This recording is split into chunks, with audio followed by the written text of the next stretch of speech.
Vijayasai Reddy comments. ఆంధ్రాలో ఎక్కువగా పాలించేది రెడ్డి కులస్తులు మాత్రమేనని, ఉత్తరాంధ్రలో రెడ్డి కులం వెనుకబడి ఉందన్నారు. ఉయ్యాల నరసింహారెడ్డి జిల్లాగా కర్నూలు జిల్లాను ప్రకటించమని ప్రభుత్వాన్ని కోరుతున్నామని, రాజకీయాల నుంచి విరమించుకుంటున్నామన్నారు.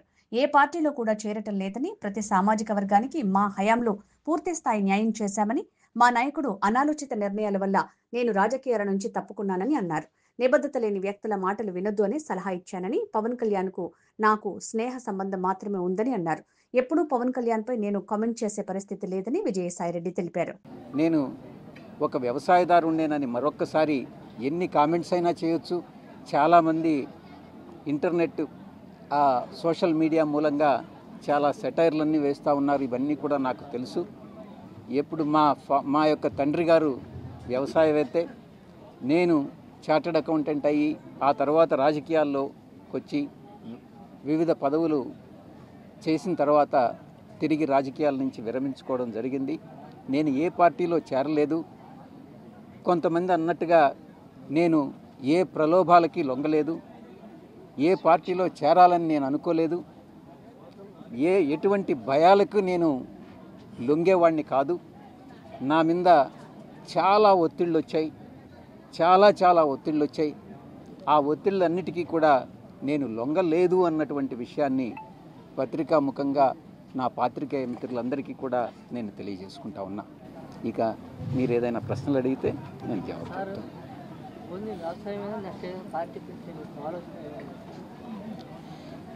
ఈరోజు మీరు అడిగినటువంటి సమయానికి నాకు ఆ ఉద్దేశం లేదు. అవసరమైతే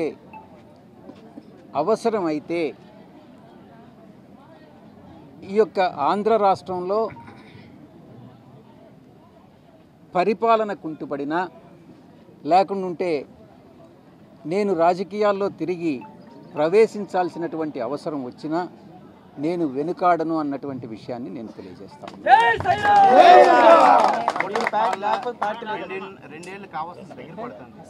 ఒక్క సంవత్సరం జనవరి 25వ తారీఖున నేను రాజ్యసభ సభ్యత్వానికి, జనవరి 26వ తారీఖున నేను వైఎస్ఆర్ కాంగ్రెస్ పార్టీకి రాజీనామా చేయడం జరిగింది. ఇంచుమించుగా సంవత్సరం రోజులు నేను వ్యవసాయం చేసుకుంటా ఉన్నాను. అంతేగాని రాజకీయాల్లో నేను ఏ కామెంట్స్ కూడా ఏది వ్యాఖ్యానించలేదు, ఎవరిని గురించి మాట్లాడలేదు. అటు ప్రతిపక్షం నుంచి గురించి కానీ, పాలకపక్షం గురించి కానీ నేను ఎక్కడా మాట్లాడినటువంటి సందర్భం లేదు.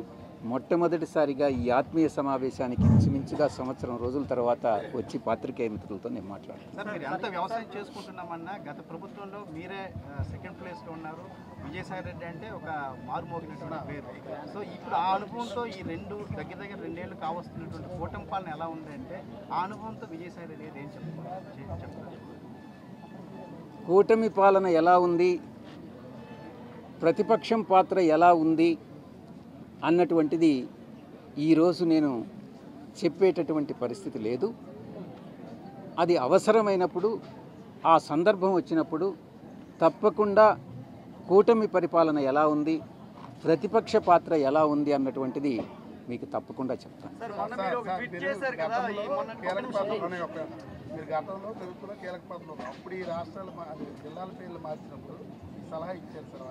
ఇవ్వలేదు. అప్పట్లో నాకు ఈ ఐడియా రాలేదు. ఇప్పుడు ఈ తర్వాత నేను రాజీనామా చేసిన తర్వాత ఒక 10 నెలల కాలంగా నాకు ఉన్నటువంటి సమయంతో నేను వివిధ పుస్తకాలను చదువుకుంటూ, నేను వ్యవసాయం చేసుకుంటూ కాలం గడిపినటువంటి నేపథ్యంలో ఇలా చేస్తే బాగుంటుంది అన్నటువంటి అభిప్రాయం నాకు కలిగింది. దాన్ని సభాముఖంగా నేను ప్రభుత్వానికి విజ్ఞప్తి చేశాను.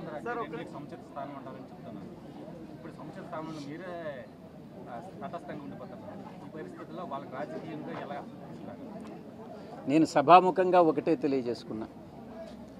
నేను ఉత్తరాంధ్ర ఇన్ఛార్జిగా ఉన్నప్పుడు ఇక్కడ ఉన్నటువంటి అన్ని సామాజిక వర్గాలని, రెడ్డిక సామాజిక వర్గం కానీ, యాదవ సామాజిక వర్గం కానీ, కాపు సామాజిక వర్గం కానీ, వెలమ సామాజిక వర్గం కానీ, ప్రతి సామాజిక వర్గాన్ని, ఇంకా మన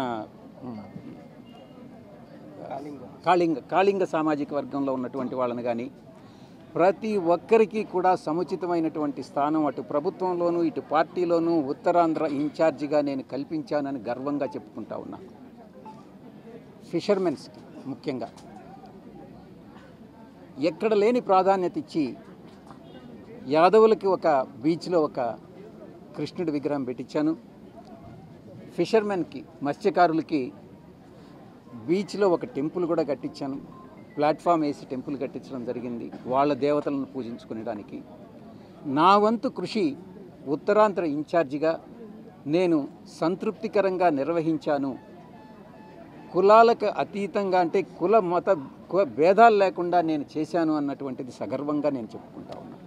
సార్ ఒత్తిడి లేవంటున్నారు, కానీ ఒక వైసీపీ గవర్నమెంట్లో ఒత్తిళ్ళు లేవు అని నేను చెప్పలేదు. వ్యక్తి విపరీతమైనటువంటి ఒత్తిడి నా పైన వచ్చింది. ఒత్తిళ్లకు లొంగలేదు, భయపడలేదు. ప్రలోభాలకు లొంగే వ్యక్తి ఈ విజయసాయిరెడ్డి కాదు, భయానికి లొంగేటటువంటి వ్యక్తి ఈ విజయసాయిరెడ్డి కాదు అని నేను మీకు తెలియజేస్తాను. అటువంటి వ్యక్తి ఎందుకు ఈ మార్పు వ్యవసాయం వైపు ఎందుకు అంతగా మళ్ళీపోయారు? ఒక వెలిగినటువంటి వ్యక్తి అంతటి మార్పు కారణం ఏంటంటే మారినటువంటి రాజకీయ పరిస్థితుల్లో వైఎస్ఆర్ కాంగ్రెస్ పార్టీలో నేను గతంలో చెప్పినట్టుగా మా యొక్క అధినాయకుడి చుట్టూ ఉన్నటువంటి కోటరి నా పట్ల వ్యవహరించినటువంటి తీరు, మా నాయకుడు వారి మాటలు విని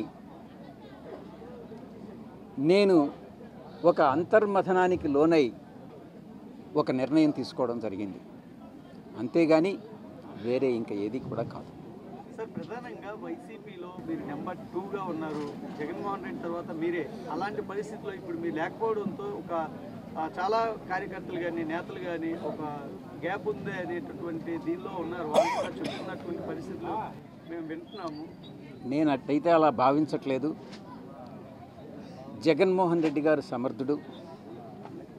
ఆయన పార్టీని మేనేజ్ చేసుకోగలడు. నేనొక్కటే ఆయన్ని అభ్యర్థిస్తున్నాను. చుట్టుపక్కల ఉండేటటువంటి నిబద్ధత లేని వ్యక్తుల మాటలు వినవద్దు అని ఒక్కటే నేను జగన్మోహన్ రెడ్డి గారిని ఈ సందర్భంగా అభ్యర్థిస్తున్నాను. వారి మాటలు, నిబద్ధత లేని వ్యక్తుల మాటలు, చుట్టూ ఉన్నటువంటి వాళ్ళ మాటలు విని ఆయన తప్పుదారి పట్టించుకోవద్దు అని నేను విన్నవించుకుంటా ఉన్నాను.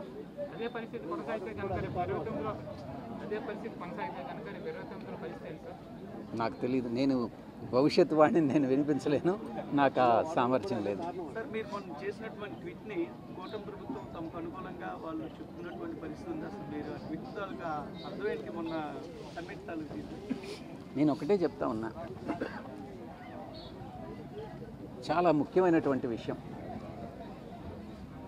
రాజకీయ నాయకులందరూ, రాజకీయ పార్టీలందరూ కూడా, అన్ని పార్టీలు ప్రజలను ఎలా మభ్యపెడతారు అన్నటువంటిది ఇది ఒక ఉదాహరణ. మీరు 1995 నుంచి 2004 వరకు చంద్రబాబు నాయుడు గారు ముఖ్యమంత్రిగా అప్పట్లో సమైక్య ఆంధ్రప్రదేశ్ని పరిపాలించడం జరిగింది. అప్పట్లో నాకు తెలిసి 3ో 5ో బిజినెస్ సమ్మిట్లు పెట్టారు ఆయన. పలుసార్లు స్విట్జర్లాండ్లో డావోస్కి వెళ్ళడం జరిగింది. కొన్ని లక్షల కోట్లకి ఎంఓయూలు ఎంటర్ కావడం జరిగింది.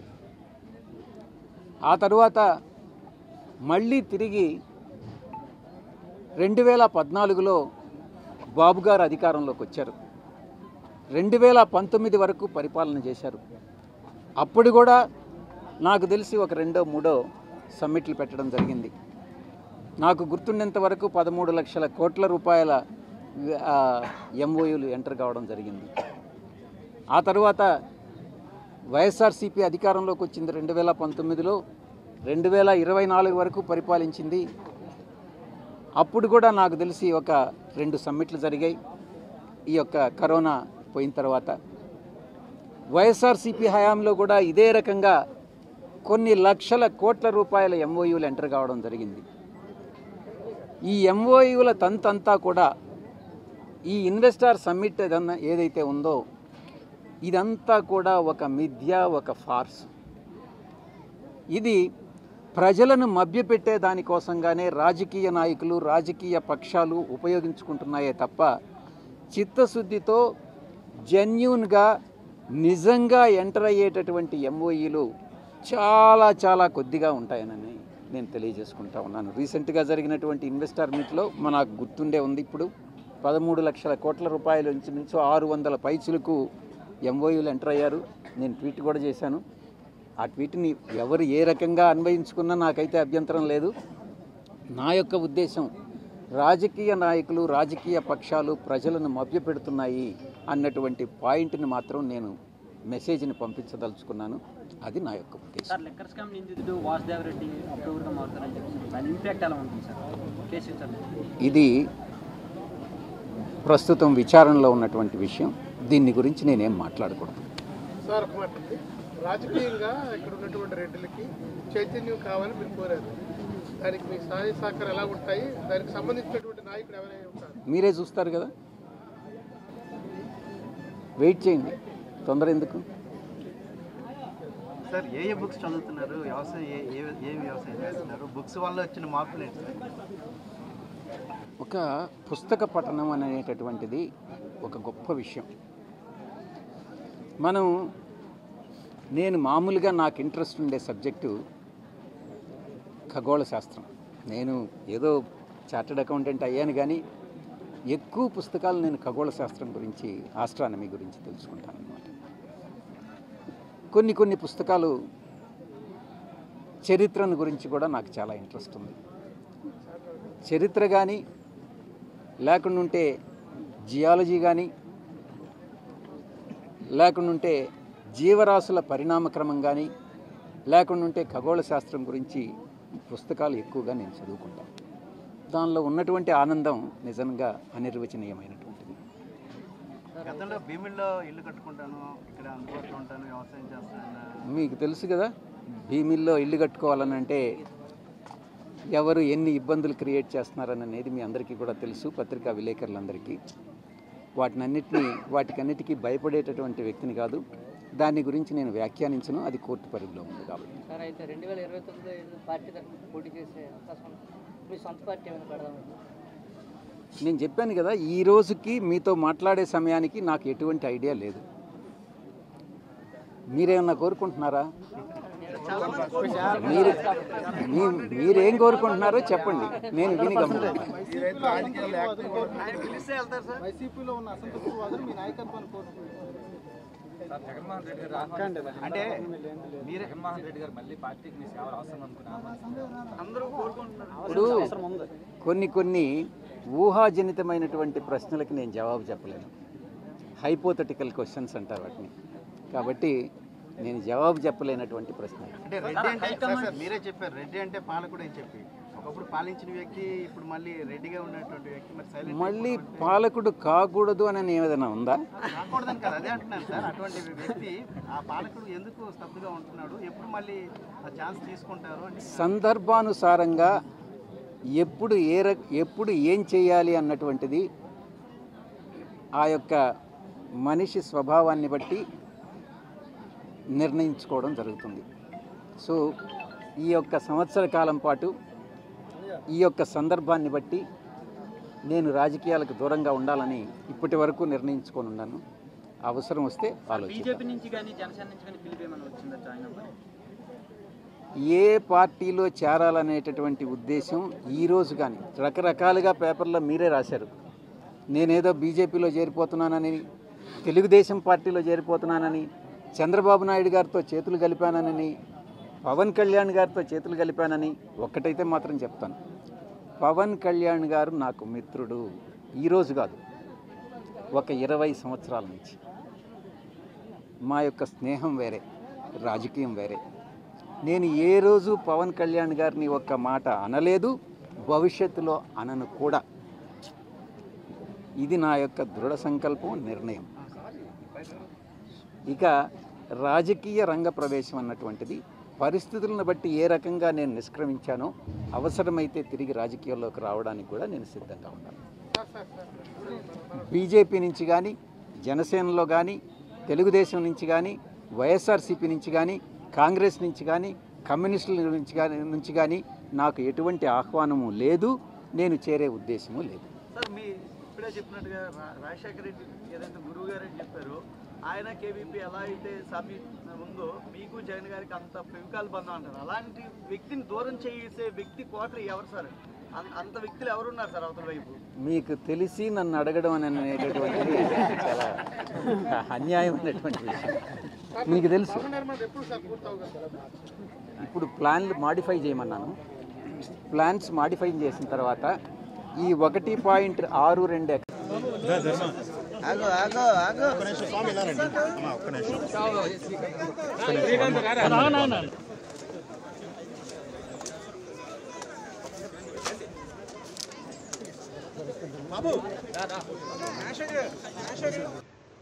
ఆ నేపథ్యంలో తర్వాత విభజన జరగడం జరిగింది. అయినప్పుడు కూడా 1952 నుంచి